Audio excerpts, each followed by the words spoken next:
Les relations entre la France et l'Algérie sont parmi les plus sensibles et les plus imprévisibles de toute la région euro-méditerranéenne.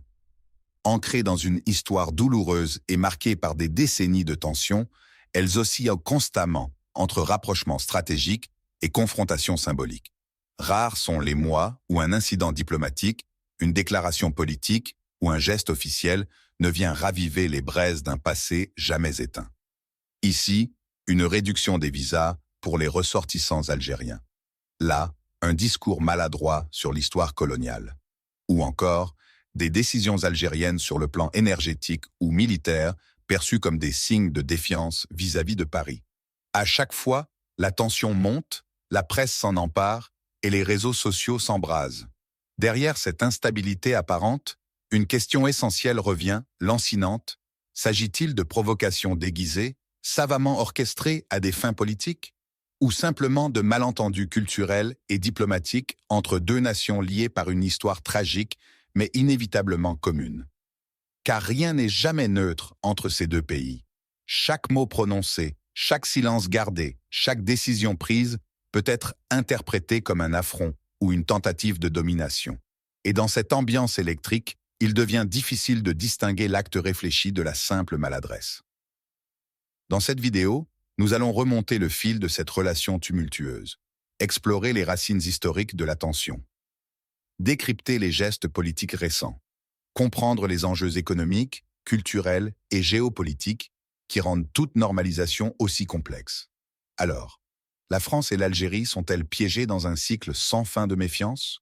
Ou existe-t-il une issue, un terrain d'entente possible? Pour le savoir, plongeons au cœur d'une relation aussi passionnée que fracturée.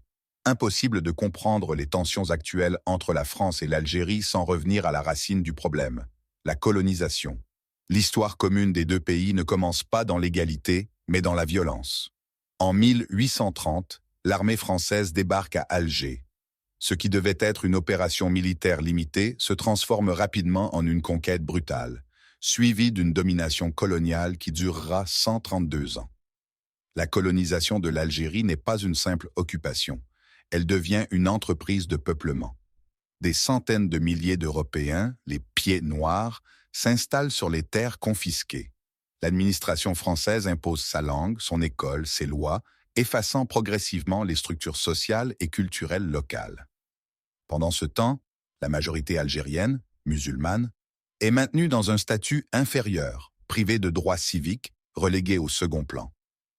Mais c'est surtout la guerre d'indépendance, de 1954 à 1962, qui reste le point de rupture majeur. Cette guerre sanglante fait plus d'1 million de morts côté algérien, selon certaines sources. Torture, disparition, exactions. Des deux côtés, les cicatrices sont profondes. Et contrairement à d'autres anciennes colonies françaises, l'Algérie ne devient pas indépendante par négociation, mais par un conflit armé long et violent qui marque durablement les mémoires. L'indépendance est proclamée en juillet 1962, avec la signature des accords d'Évian. Mais le divorce ne sera jamais total.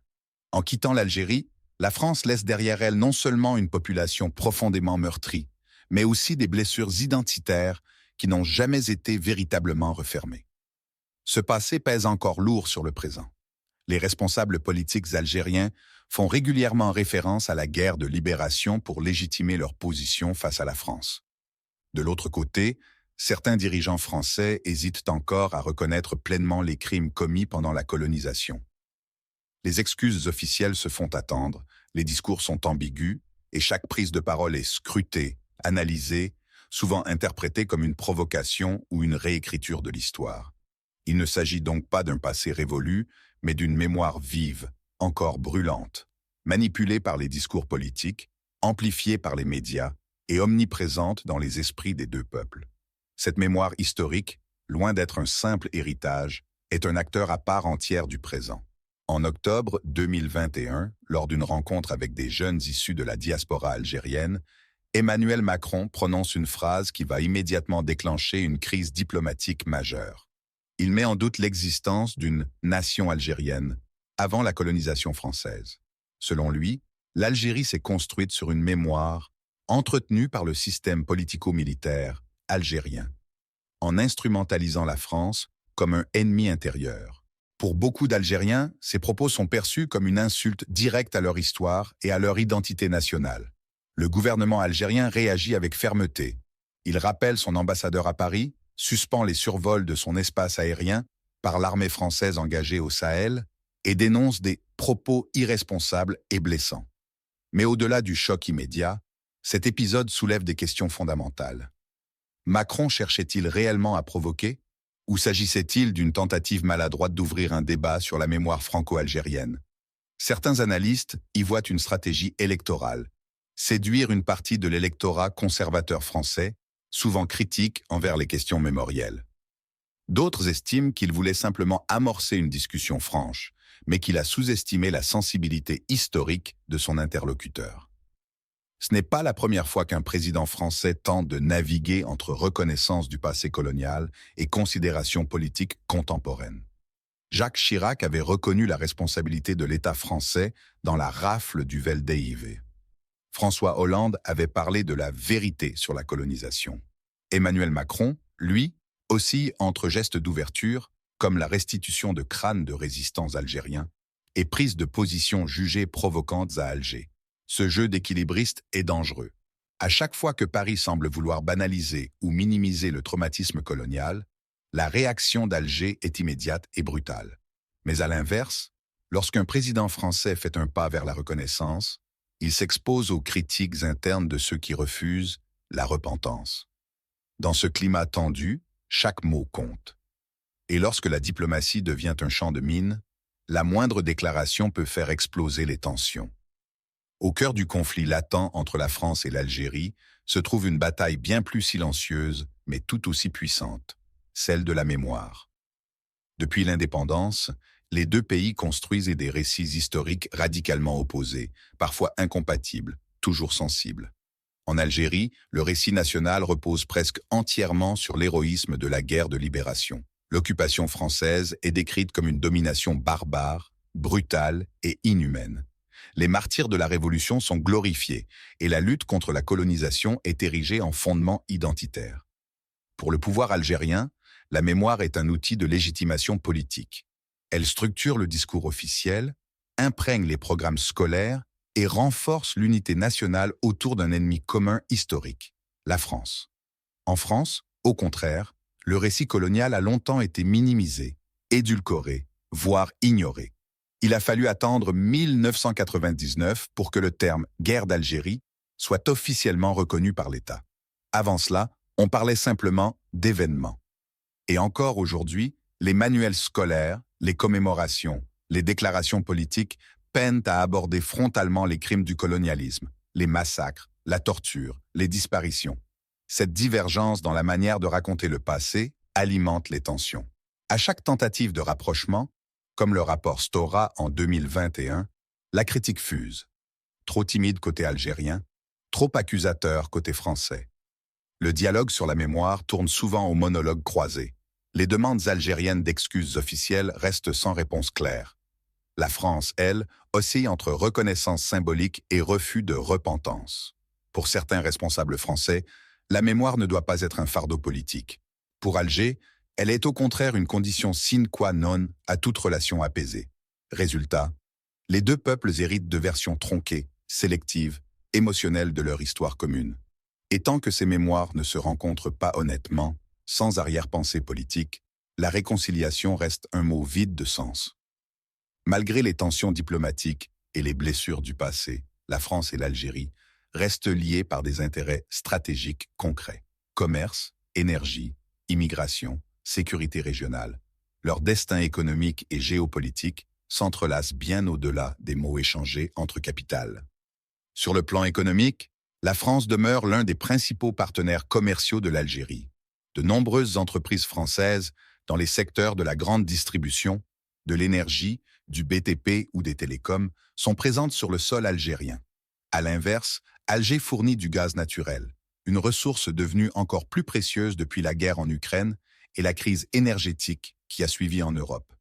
La France cherche à diversifier ses sources d'approvisionnement et l'Algérie devient soudain un partenaire clé. Mais cette dépendance énergétique est à double tranchant.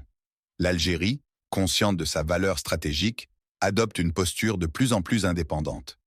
Elle renforce ses liens avec d'autres puissances, la Russie, la Chine, la Turquie. De quoi inquiéter Paris, qui voit son influence reculer dans une région où elle régnait jadis sans partage. Côté militaire, le désaccord est aussi palpable. Pendant longtemps, la France comptait sur une forme de coopération tacite avec Alger pour maintenir une stabilité régionale, notamment au Sahel. Mais depuis le retrait de l'opération Barkhane, la montée en puissance de la Russie en Afrique et le renforcement des alliances entre l'Algérie et Moscou, les cartes sont rebattues. Alger se positionne désormais comme un acteur autonome, méfiant vis-à-vis de toute présence militaire occidentale sur le continent. Même sur la scène internationale, les intérêts divergent. La France cherche à maintenir son influence dans les enceintes multilatérales comme l'Union pour la Méditerranée ou le G5 Sahel, tandis que l'Algérie pousse pour une diplomatie plus souveraine, fondée sur le non-alignement et la multipolarité. Ainsi, derrière les tensions de façade, se cache une réalité plus complexe. Deux États qui ont besoin l'un de l'autre, mais qui avancent chacun avec leurs propres priorités, leurs propres partenaires, et surtout une volonté croissante de ne plus dépendre du passé. Les tensions entre la France et l'Algérie ne se limitent pas aux chancelleries ni aux accords internationaux. Elles se répercutent aussi dans les sociétés civiles, les imaginaires collectifs et surtout dans les débats identitaires qui traversent les deux pays. En France, la présence d'une importante diaspora algérienne, plus de 2 millions de personnes, descendants de migrants ou binationaux, est un facteur central. Cette communauté est souvent prise entre deux mondes, tiraillée entre l'attachement aux racines algériennes et la volonté d'intégration dans la République française. Pourtant, elle reste souvent perçue à travers le prisme de la méfiance, de la stigmatisation, voire du soupçon d'allégeance à une autre patrie. Le discours médiatique et politique en France n'est pas étranger à cela. Certains débats sur l'immigration, le communautarisme ou l'islam prennent régulièrement pour cible, de manière directe ou indirecte, les franco-algériens. À chaque élection, certains candidats n'hésitent pas à agiter le spectre de la menace identitaire, accusant implicitement l'Algérie de maintenir une influence sur sa diaspora. Ce climat empoisonne les relations humaines et fragilise le vivre ensemble. Côté algérien, la diaspora est vue avec ambivalence, tantôt valorisée comme une richesse et une passerelle avec l'Europe, tantôt soupçonnée de véhiculer une mentalité postcoloniale ou d'être trop française. Le lien entre l'État algérien et ses ressortissants à l'étranger est souvent instrumental, chargé de symboles, mais rarement concret. Les médias jouent aussi un rôle majeur dans l'escalade ou l'apaisement des tensions. Des deux côtés, certaines chaînes ou plateformes relayent des récits polarisés, simplificateurs, voire hostiles. Une déclaration politique mal interprétée, un titre de presse provocateur, une émission polémique, et les réseaux sociaux s'enflamment. L'opinion publique se crispe, les malentendus deviennent des certitudes, et les crispations diplomatiques se traduisent en conflits culturels. Enfin, la question identitaire demeure l'ultime champ de bataille invisible. Qui sommes-nous en tant que Français, en tant qu'Algériens, en tant qu'enfants des deux rives? Tant que cette interrogation n'est pas abordée sereinement, avec honnêteté et courage, toute tentative de réconciliation restera fragile, voire illusoire. Face à la succession d'incidents, de déclarations controversées et de réactions outrées, une question revient inlassablement. Les tensions entre la France et l'Algérie sont-elles réellement intentionnelles? S'agit-il de provocations calculées, destinées à servir des agendas politiques? Ou bien de simples malentendus, amplifiés par le poids de l'histoire et la fragilité des perceptions mutuelles? Certains observateurs penchent pour la première hypothèse. En période de troubles intérieurs, élections, crises économiques, contestations sociales, il est tentant pour les dirigeants des deux pays de désigner un ennemi extérieur, un adversaire symbolique, pour souder leur base électorale. En France, critiquer le régime algérien peut flatter une partie de l'électorat de droite. En Algérie, dénoncer l'arrogance coloniale française renforce le nationalisme et détourne l'attention des difficultés internes. Les mots sont parfois choisis non pas pour apaiser, mais pour provoquer. Des gestes officiels, comme l'expulsion d'imams ou la réduction de visas côté français, ou des gestes symboliques comme la fermeture de l'espace aérien ou le boycott de certaines coopérations côté algérien sont rarement neutres. Ils envoient des signaux politiques clairs, même s'ils sont enveloppés dans le langage diplomatique. Mais tout n'est pas forcément orchestré, dans une relation aussi chargée émotionnellement. La moindre maladresse peut être perçue comme une attaque.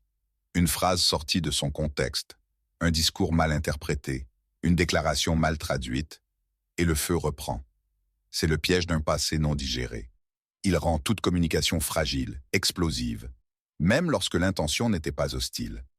Parfois, les deux logiques coexistent. Il y a des maladresses réelles qui tombent à un moment politiquement opportun. Et inversement, il y a des provocations volontaires habillées en malentendus. L'ambiguïté devient alors un outil politique. Dans ce jeu complexe, il devient crucial d'analyser non seulement les faits, mais aussi leur contexte, leur timing et surtout leur réception dans l'opinion publique. Car au fond, ce ne sont pas toujours les intentions qui déterminent la crise, mais la manière dont elles sont perçues et instrumentalisées. Alors que les tensions entre la France et l'Algérie semblent se répéter à intervalles réguliers, une question cruciale s'impose. Existe-t-il un véritable chemin vers l'apaisement? Ou sommes-nous condamnés à une relation conflictuelle, alimentée par les rancunes du passé et les intérêts du présent? De nombreux signes montrent que la réconciliation est possible, mais elle exige des choix courageux. D'abord, du côté français, un effort sincère de reconnaissance des responsabilités historiques. Il ne s'agit pas simplement de gestes symboliques ou de demi-excuses, mais d'un travail de mémoire approfondi, transparent, assumé. C'est en acceptant de regarder le passé en face que la France pourra véritablement tourner la page. Côté algérien, la réconciliation passe par une évolution du récit national. Continuer à faire de la France le cœur du discours politique, c'est maintenir le pays dans une posture défensive. L'Algérie, forte de ses ressources, de sa jeunesse et de son rôle géopolitique, a les moyens de construire une relation nouvelle, non plus fondée sur la mémoire du conflit, mais sur une coopération d'égal à égal. Mais au-delà des États, la solution pourrait bien venir des sociétés civiles. Des jeunes franco-algériens qui portent une double culture, des artistes qui dialoguent d'une rive à l'autre, des chercheurs, des entrepreneurs, des enseignants. Tous ces acteurs qui, loin des projecteurs politiques, bâtissent des ponts au quotidien. Ils refusent de se laisser enfermer dans des récits figés et choisissent au contraire l'échange, la complexité, la nuance. Les défis communs ne manquent pas. Changement climatique, flux migratoires, instabilité au Sahel, crise énergétique. Face à ces enjeux, la confrontation est un luxe que ni la France ni l'Algérie ne peuvent plus se permettre. Ce qui les unit aujourd'hui dépasse ce qui les oppose hier. Encore faut-il en prendre pleinement conscience. Le chemin vers la réconciliation est long, sinueux, incertain. Mais il est toujours possible, à condition de dépasser les réflexes nationalistes, les postures de supériorité et les calculs politiciens. Et surtout, à condition de vouloir sincèrement écrire une nouvelle page, ensemble.